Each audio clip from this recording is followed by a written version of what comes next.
eh, directa a ellos, pero también a toda la congregación. Quiero que abran, por favor, sus Biblias en la carta de Primera de Pedro, capítulo 5.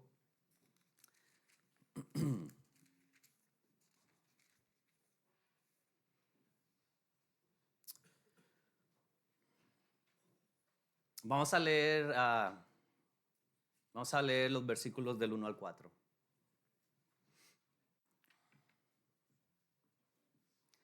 Dice la palabra del Señor: ruego a los ancianos que están entre vosotros, yo anciano también con ellos, y testigo de los padecimientos de Cristo, que soy también participante de la gloria que será revelada. Apacentad la grey de Dios que está entre vosotros, cuidando de ella no por fuerza, sino voluntariamente, no por ganancia deshonesta, sino con ánimo pronto.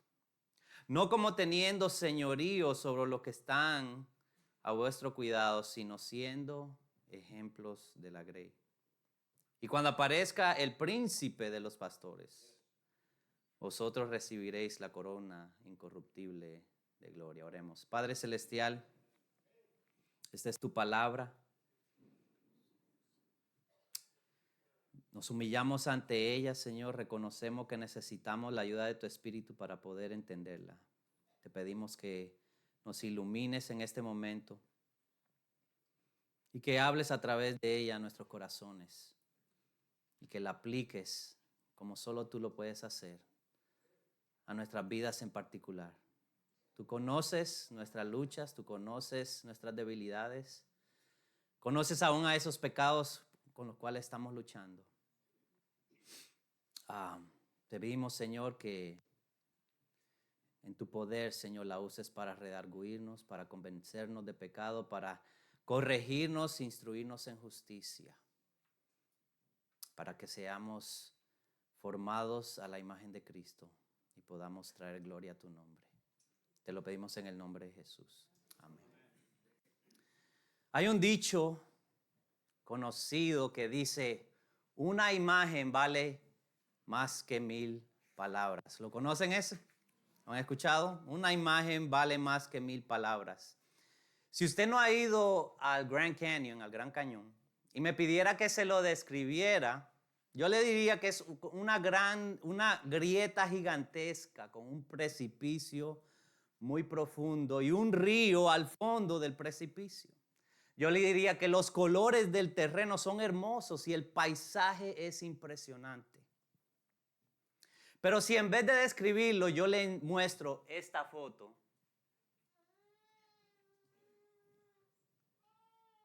qué diferencia, ¿verdad? No se compara a lo que yo le describí. Y le hago esta ilustración porque una de las imágenes más importantes que la Biblia pinta acerca de la iglesia es la de una familia. Una familia. La familia de Dios. Podemos tratar de describir la iglesia de diferentes maneras, pero Dios escoge pintar una foto que nos ayude a ver de una manera más completa qué es la familia de Dios, qué es la iglesia de Dios. Y eso es que es una familia. Hoy, el próximo domingo, vamos a explorar este tema de la familia de Dios con la ayuda de la primera carta del apóstol Pedro. Algo claro en las Escrituras es que Dios ha dado el cuidado de su familia a pastores, o se le llama también obispos o ancianos. Y estos tienen una gran responsabilidad sobre sus hombros. Sin embargo, el cuidado de la familia de Dios también requiere la participación de cada miembro de la familia. Y de eso es que vamos a hablar en estos próximos 2 domingos, cuidando de la familia o a la familia de Dios, cuidando a la familia de Dios. En el capítulo 5 de la primera carta de Pedro veremos que el cuidado de la familia de Dios requiere 2 cosas principales. La primera es pastorear con excelencia. Pastorear con excelencia. Y la segunda es cuidarnos los unos a los otros. Otra vez, la primera es pastorear con excelencia. Y la segunda es cuidarnos los unos a los otros. Antes de empezar entonces a indagar en este pasaje de Primera de Pedro, capítulo 5, quiero darle un poquito de detalle, de trasfondo acerca de la carta de Primera de Pedro. En base a la evidencia histórica, la primera carta de Pedro fue escrita alrededor del año 64 después de Cristo, después de su muerte y resurrección. O sea, 30 años después de la muerte y resurrección de Cristo. Al principio de la persecución del emperador romano Nerón, que fue el emperador que devastó más a los cristianos. Pero también fue escrita a creyentes que estaban comenzando a experimentar sufrimiento por dicha persecución, la cual se iba a intensificar. Entonces, Pedro, unos años después de Jesús, está escribiéndole a los creyentes que están esparcidos. ¿Por qué? Porque hay una persecución que va a empezar y se va a intensificar. ¿Y cuál es el propósito? Bueno, el propósito de escribir la carta es que él quiere animar a los creyentes a vivir de una manera diferente al mundo, a pesar de sus circunstancias. ¿Entienden? Pedro está diciendo a los creyentes que están esparcidos por todo el imperio romano, que a pesar de esta persecución que ustedes están sufriendo, de todos los achaques que están pasando alrededor de ustedes, necesitamos como creyentes, hijos de Dios, vivir diferente al mundo. Y una de las cosas que Pedro hace es darle instrucciones a los ancianos en cómo ellos tienen que pastorear en frente a esa persecución, en frente a ese sufrimiento. Así que vamos al versículo 1 del capítulo 5. Así que vamos a hablar acerca de pastorear con excelencia. Dice el apóstol: ruego a los ancianos que están entre vosotros. Y voy a hacer una pausa ahí porque creo que hay algo importante que tenemos que ver ahí. Pedro empieza diciéndole: ruego a los ancianos. Notemos que no es un tono demandante. Él, siendo apóstol, pudiera decir: yo les mando a ustedes. Este es mi mandamiento, ustedes tienen que hacer esto. No, él les dice: ruego a los ancianos. No es un tono demandante, sino que él está apelando a sus corazones. Apelando a sus corazones. Dice, sigue el versículo: a los ancianos que están entre vosotros, yo ruego, yo anciano también con ellos. Otra cosa importante que tenemos que ver ahí. Pedro no se está destacando como el mejor anciano de todos. No, él dice: yo anciano, así como ustedes, les ruego. Pedro le está diciendo: yo me identifico con ustedes. Yo sé qué quiere decir ser anciano. Yo sé qué quiere decir llevar ese peso encima. Pero no solo se identifica como anciano, sino que dice también: y testigo de los padecimientos de Cristo. Pedro se identifica con ellos como anciano que padece por Cristo, así como ellos. Y no solo así, sino dice que soy también participante de la gloria que será revelada. Él se identifica como anciano, tal como sus hermanos ancianos, pero no solo así, sino como un anciano que sufre por Cristo, pero no solo eso, sino un anciano que sufre por Cristo y sufre esperando la venida de Él.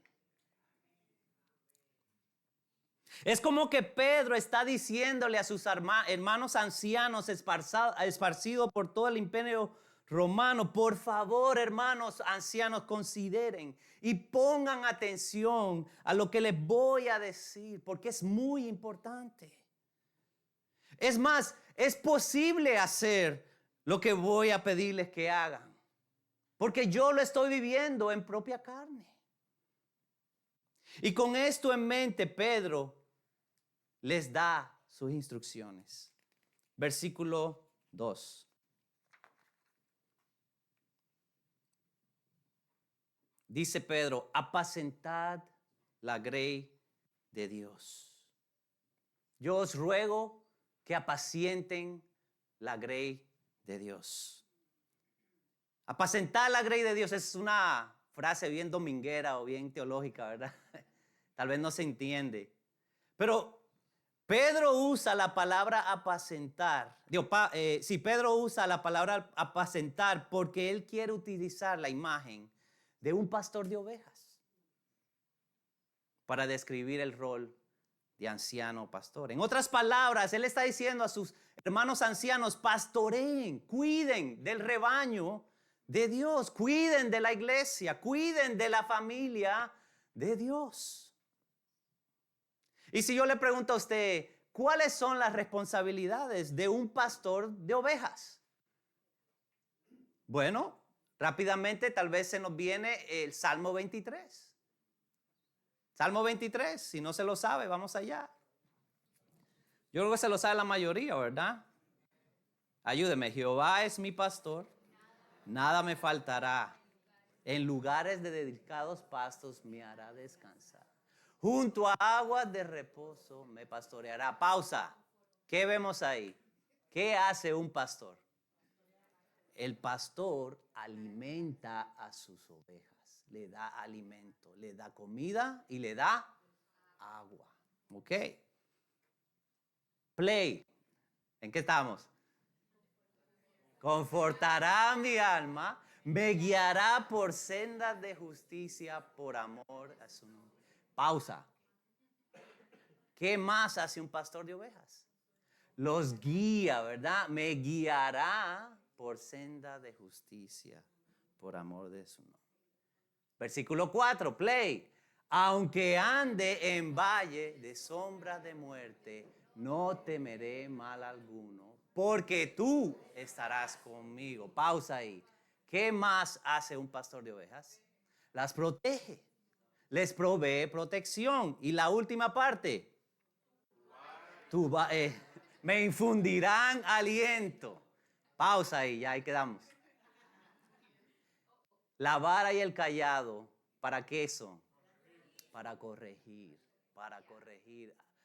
Hay algunos que dicen que a veces los pastores usaban el cayado para quebrarle las piernas a las ovejas, porque eran tan necias, se querían ir de otra manera, no podían. Entonces esa es la manera de corregirlas.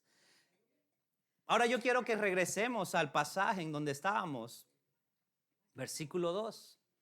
Porque dice ahí que la instrucción de Pedro a los ancianos es apacentar la grey de Dios que está entre vosotros, cuidando de ella. Bueno, yo hubiera esperado una lista de cosas que tengo que hacer como pastor para cuidar de las ovejas, pero Pedro solo dice cuidando de ellas. Y yo me pregunto a mí, ¿por qué? ¿Por qué no le da una lista de actividades, responsabilidades, tareas que tiene que hacer? Bueno, yo creo que él no está interesado en darle a los pastores una lista de tareas.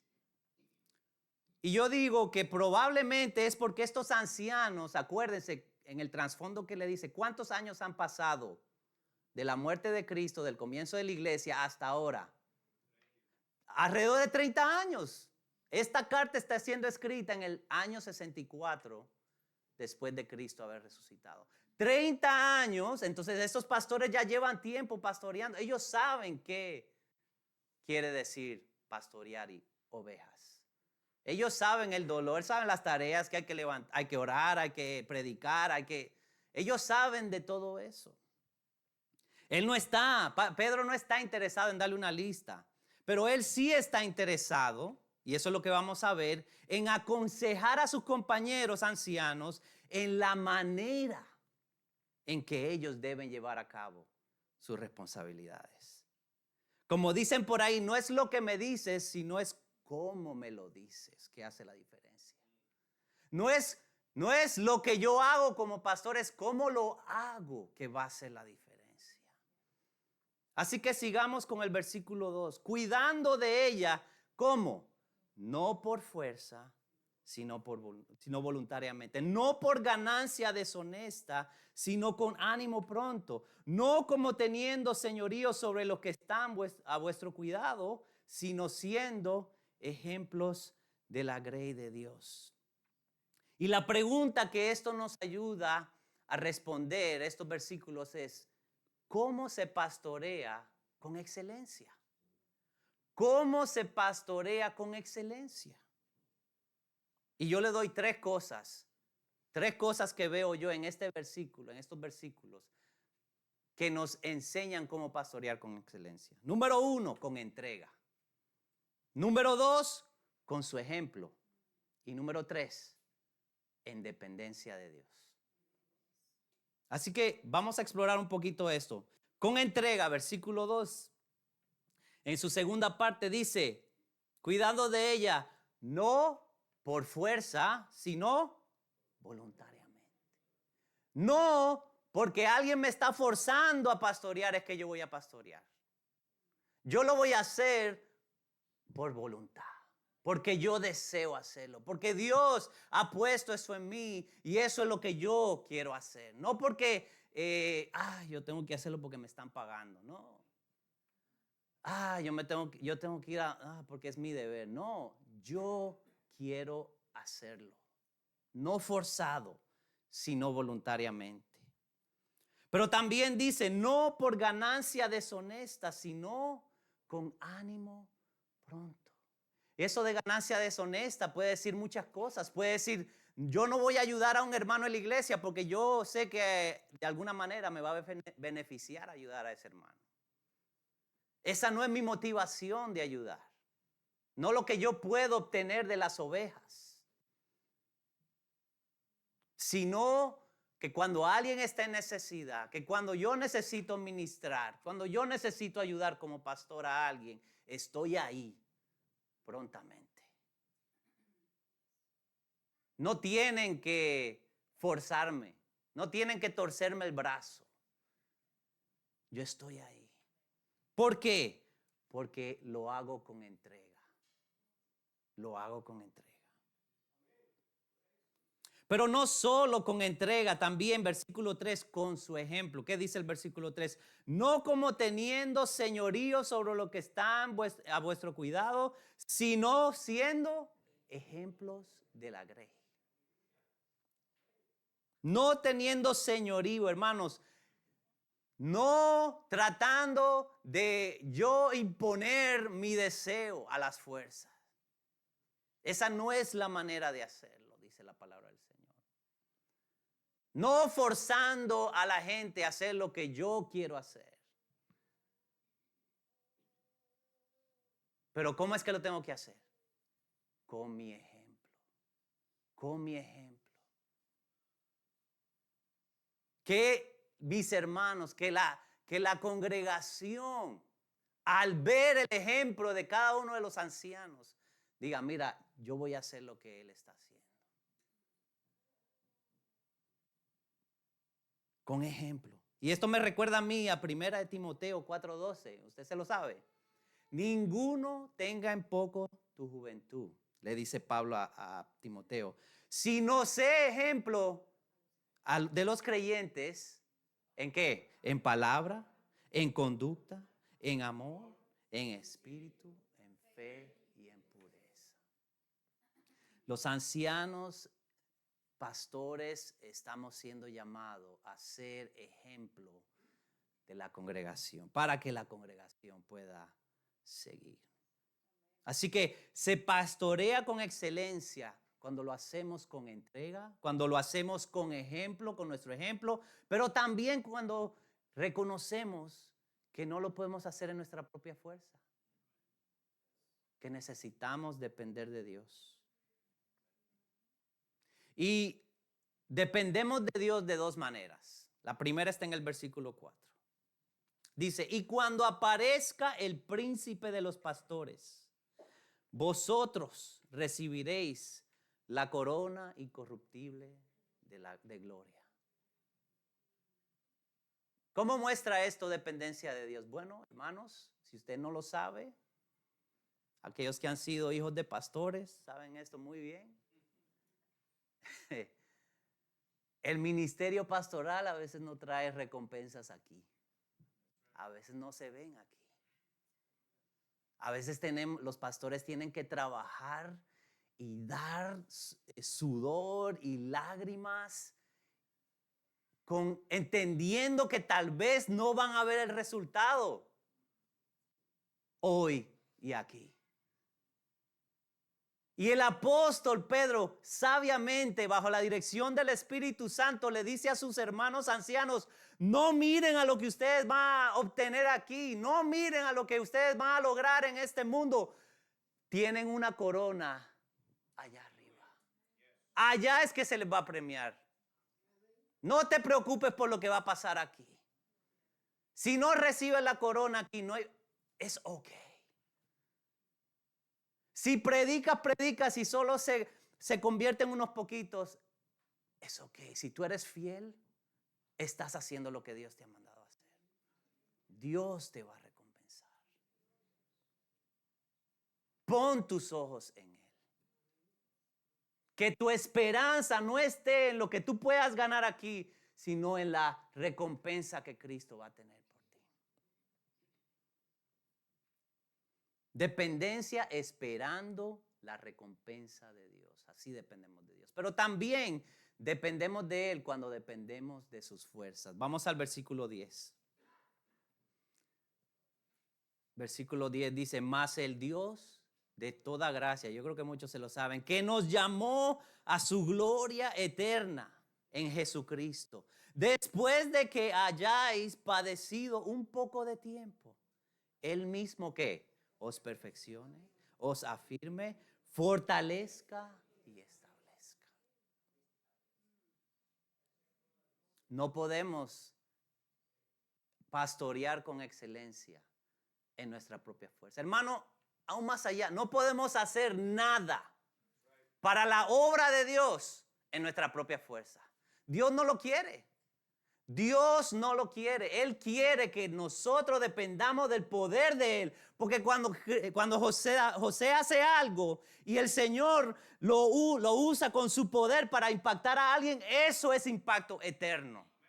Eso es impacto eterno. Cuando tú o yo hacemos algo y el Espíritu Santo lo usa para impactar la vida de alguien, eso es para la eternidad.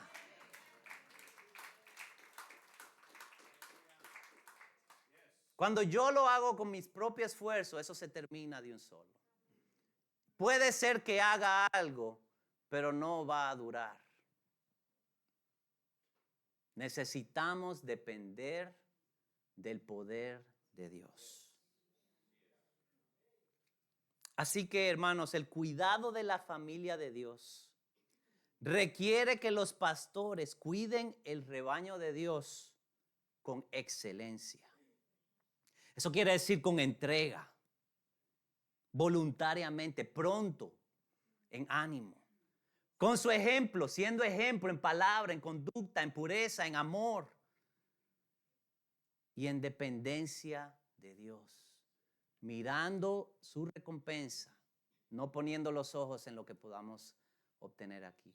Y dependiendo cada momento de su poder para hacer lo que Dios nos ha llamado.